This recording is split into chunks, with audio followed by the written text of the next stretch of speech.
आज हमारा परम सौभाग्य है। अभी अभी हमने देखा कि हमारे भारत मुंबई मीरा रोड में श्री राधा गिरधारी जी और गिरधारी जी की कथा ही हो रही थी। और गिरधारी भगवान के जिनके प्राण धन है ऐसे पूज्य भक्ति सौरभ प्रचारक स्वामी महाराज हमारे बीच में आए हैं। तो आइए मैं निवेदन करूं महाराज जी को कि आप आशीर्वचन देकर हम सब भक्तों को आप कृतार्थ कीजिए, आशीर्वाद प्रदान करें। महामंत्र से स्वागत करते हैं। हरे कृष्णा कृष्ण कृष्ण हरे हरे, हरे राम राम राम हरे हरे। हरे कृष्णा। मेरा परम सौभाग्य है कि आप सबको कुछ कृष्ण कथा का श्रवण कराऊं। और लाल बंधु उनका 450वां जो कथा है वो चल रही है। ऐसा लगता है कि जिस तरीके से उनकी कथा हो रही है उनका 2,500-3,000 2,500-3,000 कथाएं तो हो ही जाएंगे पूरा उनका जीवन में। लेकिन एक बात मैं आप सबको कहना चाहता हूँ कि हमारी पहली कथा में भी कमलोचन प्रभु के रूप में थे और आज 450वीं कथा है तब भी आपकी उपस्थिति है। सो महाराज जी की कृपा सदैव हम पर रही है और बनी रहे। तो आप गिरिराज जी का कथा श्रवण कर रहे हो। गिरिराज जी का जो महिमा है वो तो है, लेकिन हमारे गौड़ीय धारा में गिरिराज जी का विशेषता और ज्यादा हो जाता है। तो आप हमारे गौड़ी आचार्यों में एक आचार्य श्रीपाद सनातन गोस्वामी पाद, अभी वो गिरिराज जी का परिक्रमा रोज करते थे। अभी परिक्रमा की जो बात आती है, गोवर्धन पूजा के दिन भी बहुत सारे लोग परिक्रमा करते हैं, लेकिन अगर देखा जाए पूरा साल में गोवर्धन का परिक्रमा बहुत लोग करते हैं। ऐसा कौन सा दिन है जिस दिन सबसे अधिक मात्रा में गोवर्धन की परिक्रमा होती है, अधिक मात्रा में लोग भाग लेते हैं? वो गोवर्धन पूजा के दिन नहीं होता है, वो होता है गुरु पूर्णिमा के दिन। तो आज भी अगर देखा जाए गुरु पूर्णिमा के दिन अगर गोवर्धन जाओगे, इतना भीड़ रहता है, इतना भीड़ रहता है, पूछो मत। तो कारण क्या है पूछेंगे? हाँ, गुरु पूर्णिमा है इसलिए हम गोवर्धन की परिक्रमा कर रहे हैं, लेकिन गोवर्धन की परिक्रमा उस दिन सबसे ज्यादा भीड़ इसलिए लगती है, वो गुरु पूर्णिमा की वजह से नहीं, व्यासदेव की वजह से नहीं है, लगता है सनातन गोस्वामी की वजह से। लेकिन उस बात को लोग भूल गए। तो सनातन गोस्वामी पाद का जो तिरोभाव दिवस है वो गुरु पूर्णिमा के दिन है।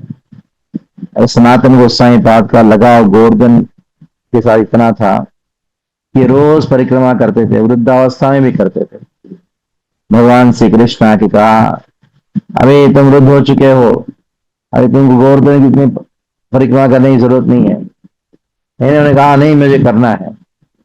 भगवान ने क्या किया, उनको एक शिला दिया जिनके ऊपर उनके चरण चिन्ह भी हैं कृष्ण के, और गाय के खुर के चिन्ह भी हैं। ने कहा इसकी परिक्रमा करो, तो ये समझो कि पूरा गोवर्धन का परिक्रमा हो गया है। तब से सनातन गोस्वामी उस शिला का परिक्रमा करते थे वृद्धावस्था में। तो जब सनातन गोस्वामी पाद का विशेषता ये थी, और धीरा धीर जन प्रियो प्रिय करो, सारे व्रज अपना प्रिय मानते थे, अपना घर का एक सदस्य मानते थे। कोई उनको चाचा मानता था, कोई उनको पिता मानता था, कोई उनको भाई मानता था। सनातन गोस्वामी पाद जब व्रज में भ्रमण कर रहे थे, उस समय किसी घर में जाते थे, उनको पूछते थे, पिछली बार आया था कि आपकी बहू का तबीयत ठीक नहीं, तभी ठीक है कि नहीं? सबको नाम से जानते थे। ऐसे साधु थे, सबके लिए प्रिय सनातन गोस्वामी पाद। तो सनातन गोस्वामी पाद अपना दिव्य शरीर को उन्होंने त्याग किया। उस समय सारे ब्रजवासी क्या किए, सनातन गोस्वामी पाद का दिव्य शरीर को लेकर पूरा एक परिक्रमा किया। वो है गुरु पूर्णिमा के दिन। सभी ब्रजवासी, खास करके जो पुरुष जो अपने सरमुंड वाली है, क्योंकि ऐसा प्रथा है ना, घर का कोई सदस्य उनका मृत्यु होता है तो सर मुंडवा लेते हैं। तो ऐसा एक भी घर नहीं था जिसके अंदर कोई रहा हो उस दिन। सभी लोग गोवर्धन परिक्रमा करने निकले। एक भी ऐसा ब्रजवासी नहीं है जिसने उस दिन ब्रज परिक्रमा नहीं किया। तो सनातन गोस्वामी पाद का दिव्य शरीर को लेके पूरा परिक्रमा हुआ गुरु पूर्णिमा के दिन। तो इसके वजह से आज भी सबसे बड़ी परिक्रमा यानी सबसे भारी मात्रा में जो गोवर्धन की परिक्रमा होती है वो होती है गुरु पूर्णिमा के दिन। गोवर्धन पूजा के दिन नहीं होती है। गोवर्धन पूजा के दिन बहुत भीड़ होती है, लेकिन सबसे ज्यादा भीड़ लगती है वो गुरु पूर्णिमा के दिन। लेकिन दुर्भाग्य की बात क्या है, आजकल लोग इस बात को जानते नहीं है। जैसे है ब्रज का वास्तविकता किसको पता लगा, सारा जगत को कैसे पता लगा? वो चैतन्य महाप्रभु की धारा से पता लगा। चैतन्य महाप्रभु के जो शिष्य हैं षड गोस्वामी गौड़ीय वैष्णव की वजह से ही आज का जो व्रज है व्रज के रूप में दिखाई पड़ रहा है।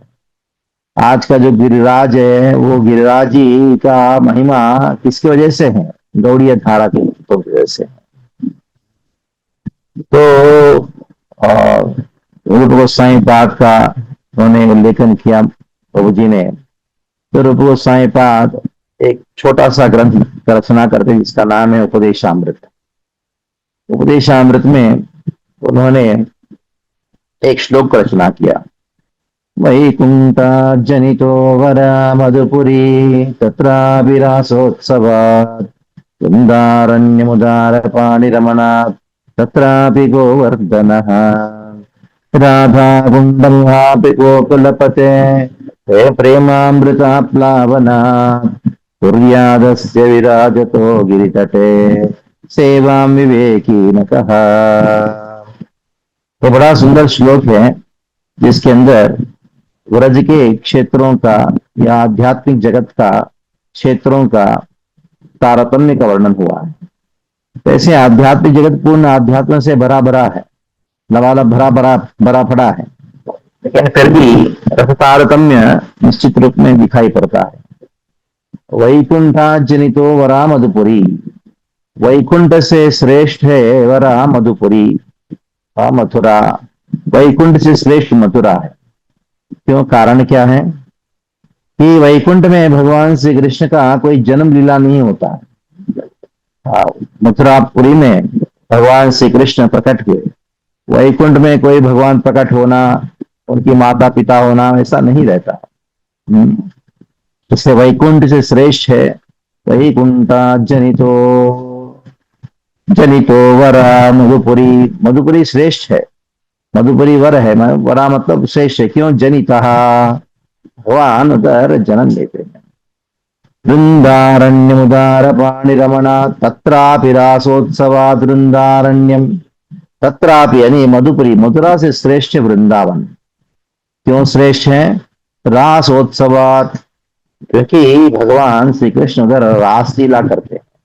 मथुरा में रासलीला नहीं होता है, रास वृंदावन में होता है। इसके वजह से मथुरा से श्रेष्ठ है वृंदावन। अभी वृंदावन में अनेकों क्षेत्र, उनमें से कौन सा क्षेत्र श्रेष्ठ है? वृंदारण्यम उदार पाणिरमणा तत्रापि गोवर्धनः, वृंदारण्यम तत्रापि, उससे भी श्रेष्ठ जगह है। कौन सा है? गोवर्धनः, गोवर्धन श्रेष्ठ है। कारण क्या है? कि उदार पाणिरमणात्, उदार पाणिरमणात्। क्यों? उन्होंने, कृष्ण ने अपनी उदार पाणी, उनके हाथों से गोवर्धन को स्पर्श किया। जैसे गोवर्धन को स्पर्श किया तो क्या हुआ? गोवर्धन इतना आनंद को अनुभव किया कि अपने आप को इतना विस्तार कर लिया ताकि सारे जितने भी गाय हैं, बछड़े हैं, ब्रजवासी, सब लोग उनका आश्रय कर सके।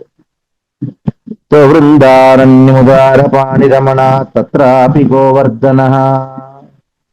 तो गोवर्धन में कौन सा श्रेष्ठ स्थान है? वो श्रेष्ठ स्थान ये है। कौन सा है? वो है राधा कुंड। इसलिए कहा गया राधा कुंडम यहाँ गोकुलपते प्रेमामृता प्लावनात्, गोकुलपते प्रेमामृता प्लावनात्। ये राधा कृष्ण का द्रवीभूत रूप है राधा कुंड और श्याम कुंड। गोकुलपते प्रेमामृता प्लावनात् कुर्यादस्य विराजतो गिरितटे सेवा विवेकी न कहा। तो रूप गोस्वामी बात कहते हैं, ऐसा कौन बुद्धिमान व्यक्ति है जो राधा कुंड के तट में स्थित होके, गोवर्धन के तलेटी में स्थित होके राधा कृष्ण का भजन नहीं करेगा। ऐसा कौन बुद्धिमान व्यक्ति है जो नहीं करेगा। इसका अर्थ क्या है, ये मूर्ख ही ऐसा व्यक्ति है जो गोवर्धन की तलेटी में राधा कुंड के तट में बैठ के राधा कृष्ण का भजन नहीं करेगा।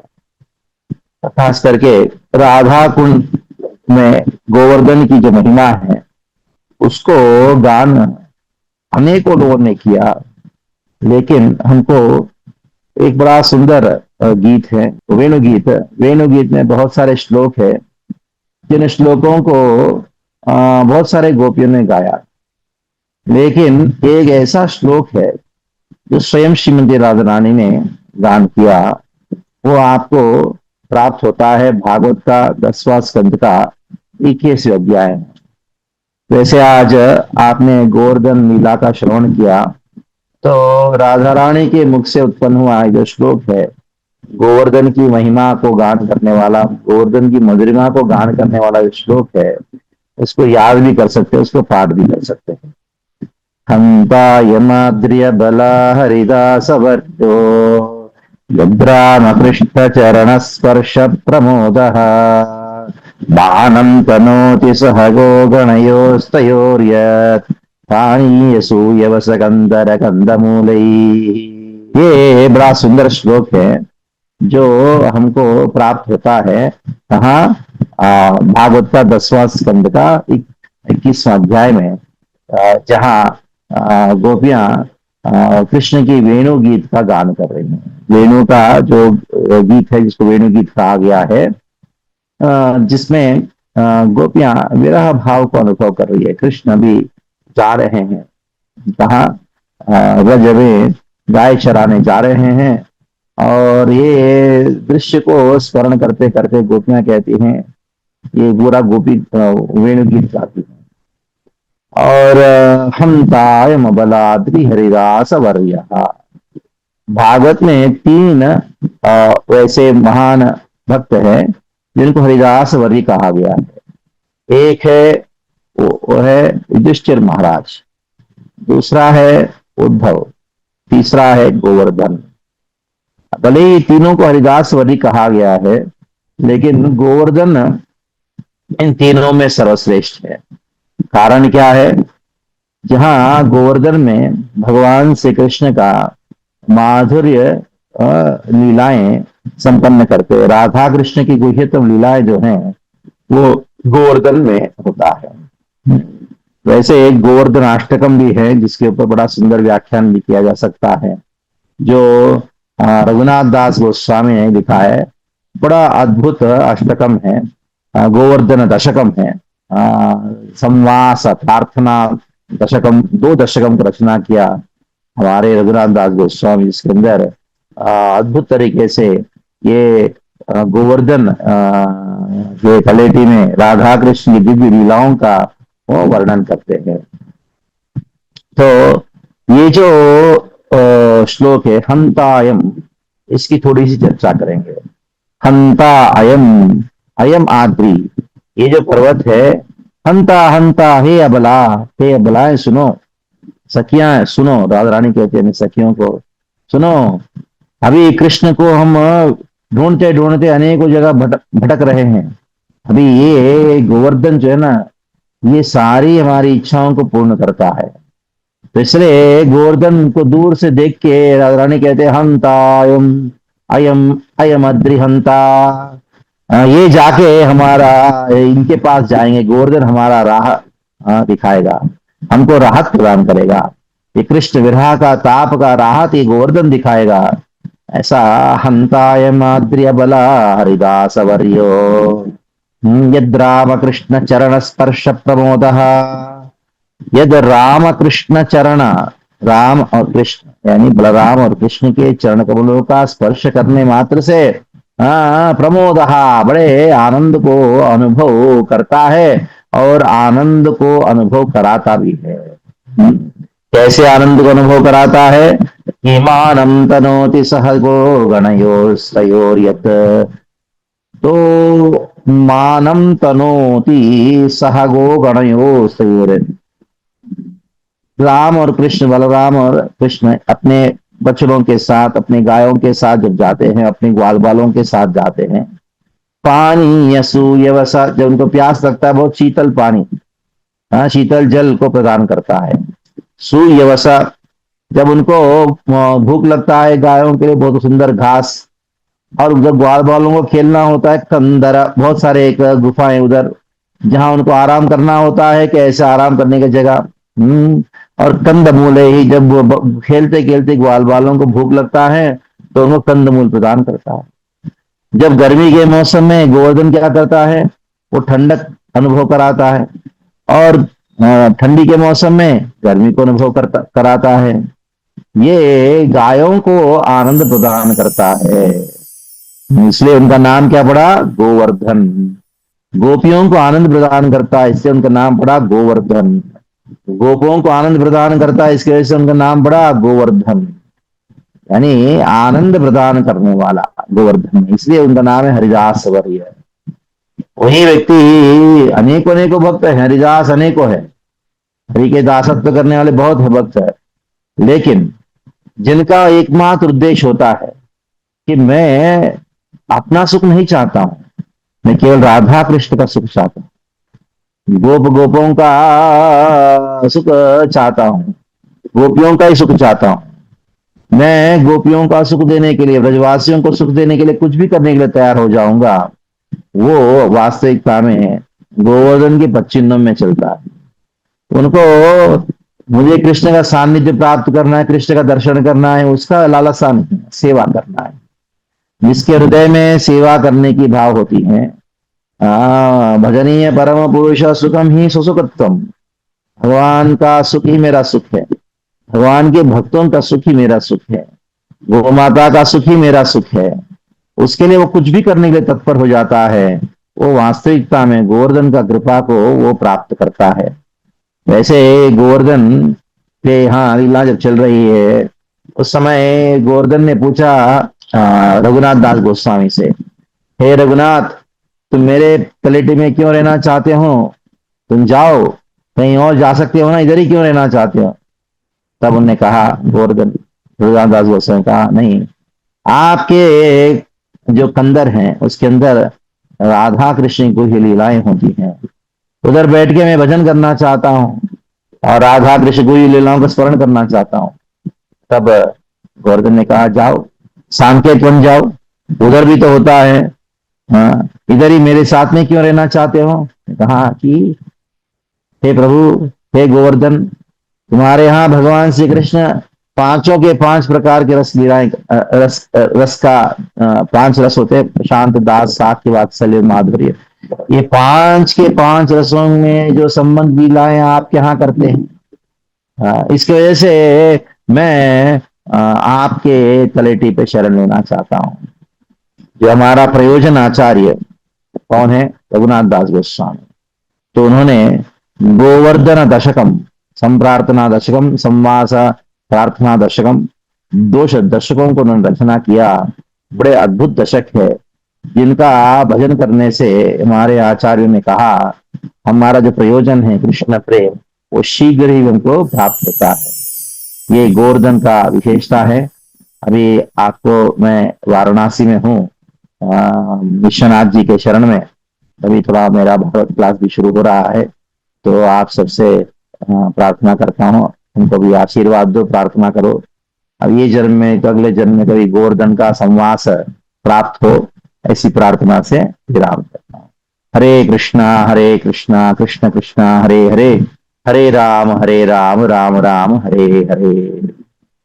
ये तो महाराज जी की नम्रता है कि हमसे प्रार्थना की अपेक्षा कर रहे हैं। उनके हृदय में सदैव गोवर्धनधारी राधा गिरधारी बसे हैं, और श्री राधा गिरधारी को हृदय में लेकर भारत में अनेकों क्षेत्र में प्रचार कर रहे हैं हरि कथा हरि लीला का। सो आज काशी से, वाराणसी से महाराज श्री हमारे बीच में आए और हम सबको अपनी दिव्य वाणी का लाभ प्रदान किए। सो आइए महाराज जी का एक बार धन्यवाद करते हुए हम सब महामंत्र का उच्चारण करें। हरे कृष्णा कृष्ण कृष्ण हरे हरे, हरे राम राम राम हरे हरे।